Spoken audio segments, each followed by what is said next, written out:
আজ থেকে 40 বছর আগে ধারাবাহিকভাবে আমাদের এই হাটটা চালু। পূর্বাচল আদিবাসী ক্ষতিগ্রস্ত বাসিন্দাদের দ্বারা পরিচালনা শিমুলিয়া বামুনখালী গরুর হাট। আমরা পুনরায় চালুর দাবিতে আজকের এই মানববন্ধন। আমাদের এলাকাবাসীর পক্ষ থেকে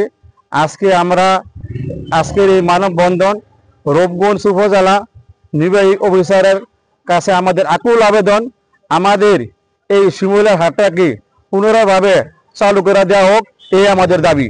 বা যে কোনো উদ্দেশ্যে বন্ধ হয়েছে, এখন চাচ্ছি আমরা এলাকাবাসীর পক্ষ থেকে সবাই আসছি যাতে হাটটি পুনরায় চালু হয়। আমাদের শিমুলিয়া ব্রাহ্মণখালী গ্রাম জনতা স্কুল সংলগ্ন একটা গরুর হাট, যা 40-45 বছর যাবত চলতেছে। কিছু কিছু অসুবিধার কারণে হাট আপাতত বন্ধ।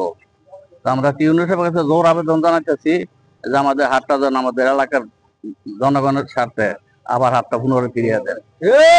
এই গরু হাট বন্ধ হওয়াতে আমাদের আশেপাশের 50টা গ্রামের এত অসুবিধার মধ্যে আমরা আছি। মানে একটা অনুষ্ঠান হলে আমরা যাইতে হয় 220 কিলোমিটার 50 কিলোমিটার দূরে থেকে পাইলেও পাইতে পারি, না পাইলেও না পাইতে পারি, এরকম একটা পরিস্থিতি। আজকে আমরা এই গরু হাট দীর্ঘস্থায়ী ভাবে এই পূর্বাচল উপশহর সংলগ্ন আমরা দীর্ঘস্থায়ী ভাবে আমরা এই গরু হাট চাই।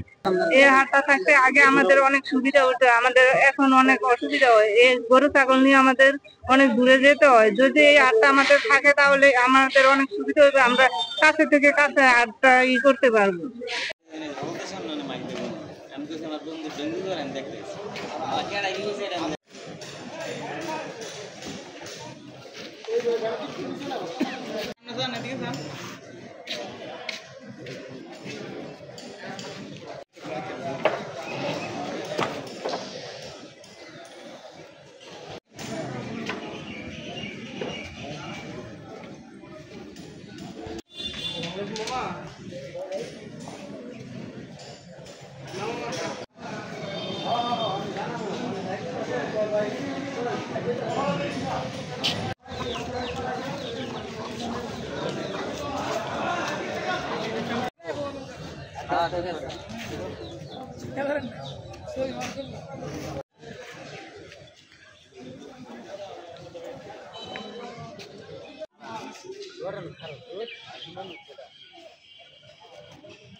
একটা এই তো কোথায় হোক